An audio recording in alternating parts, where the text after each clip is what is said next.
Deacon wakes up in his broom closet home next to the sleeping redhead and nods, "Daddy's back," before groaning from a hangover headache. Deacon says the woman was an animal last night and couldn't get enough of him, but he was pleased to oblige as she starts to awaken. She conceals a covered smirk of self-satisfaction as he kisses her shoulder.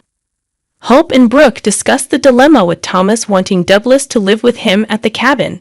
Hope believes it is improper to relocate on a whim. Absolutely, Brooke agrees. Hope looks into whether Ridge and her mother discussed it. Brooke claims that she did, and she simply wants it to end. Thomas doesn't have to act in such a drastic manner. At the Cliff home, Steffi and Taylor concur that it's a good thing that Finn is returning to work. "Like I told Ridge, Douglas belongs here with you, Liam, and Beth."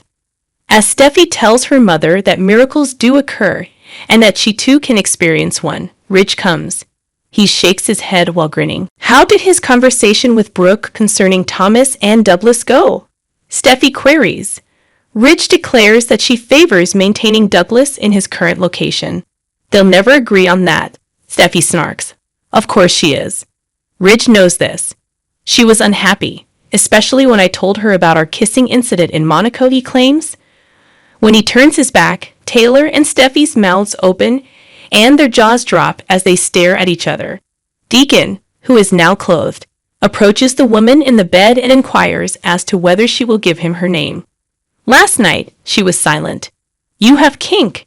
At the cabin, Brooke reassures Hope that she would always support her and her kids. Hope expresses gratitude and tears. They've created a stunning home for themselves. And now Thomas wants to sabotage the daily schedule.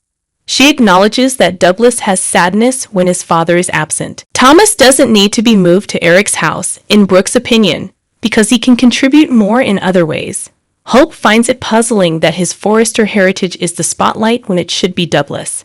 She is not interested in a protracted custody dispute or in the relationship between her mother and Ridge being impacted. Brooke tells Hope she's searching for every opportunity in the book, and it looks like she's found one, especially now that Taylor's hovering around waiting to strike again. Hope queries whether anything has already occurred. Brooke grudgingly acknowledges their Monaco kiss. Taylor laughs and lets out a breath at the Cliff home as Steffi questions Ridge about Brooke's response to his revelation. Ridge contends that she is entitled to be angry. Given how frequently he has had to ignore kisses, Steffi believes she is acting hypocritically. She lists off names. They won't sit there and name names. Taylor interjects because that would take all day. Ridge contends that he has also failed her. He is adamant that she has forgotten what happened in Monaco. Taylor nods and twitches her mouth. A Brooke celebration is not what Ridge wants. Steffi responds by saying they're simply telling the facts. When Taylor inquires about Thomas and Douglas, Ridge claims that he was quite clear that he thought they should cohabitate. Steffi seizes on the fact that Brooke is worried about her family once he explains it. Exactly. She worries for her family, but it's never about you, Hope, or the Logans. It simply drives me crazy sometimes. Steffi argues that he cuts Brooke so much slack. Thomas wishes to raise Douglas, but he is unable to do so since Hope and Brooke won't permit it. They have squandered years on Brooke's preoccupation with him. Gritting his forehead, Ridge. He is urged by Steffi to take the reins of their family, stand up, and quit defending Brooke.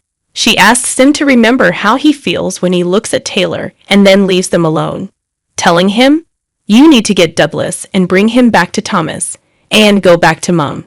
Taylor assures Ridge that everything will be okay, and that their daughter only means good. Both of them have been considering the kiss. Despite having moved back home, Taylor notes that he frequently visits and appears happier when he is there. Taylor remembers when he proposed to her in Street Thomas and promises his unending love to her. Ridge gruffly says, "I don't think you are." He spoke with sincerity. Taylor feels as though Brooke has always been the subject of their history and love tale. But since she's been back, old emotions have surfaced. She wants him to be happy and wishes it were with her, but she wonders if that's where he wants to be. We both feel it. With Brooke, Hope, and Liam at that home. At the cabin, Brooke tells Hope that Ridge and Taylor were caught up in the moment in Monaco, because I don't think that it is. He wasn't intending to harm her. Hope inquires as to how that occurred. She receives a briefing from Brooke. Hope understands how great it must have been when they learned that they took a picture together. But they didn't kiss Taylor. Apparently, they got swept up in the miracle of Finn being alive and what that meant for Steffi. Ridge apparently forgot he was married.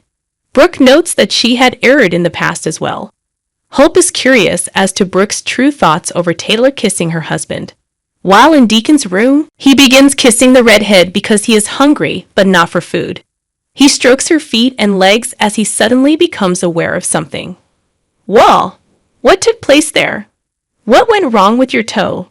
Deacon remembers hearing that Sheila had died and had been recognized by her toe that was gone.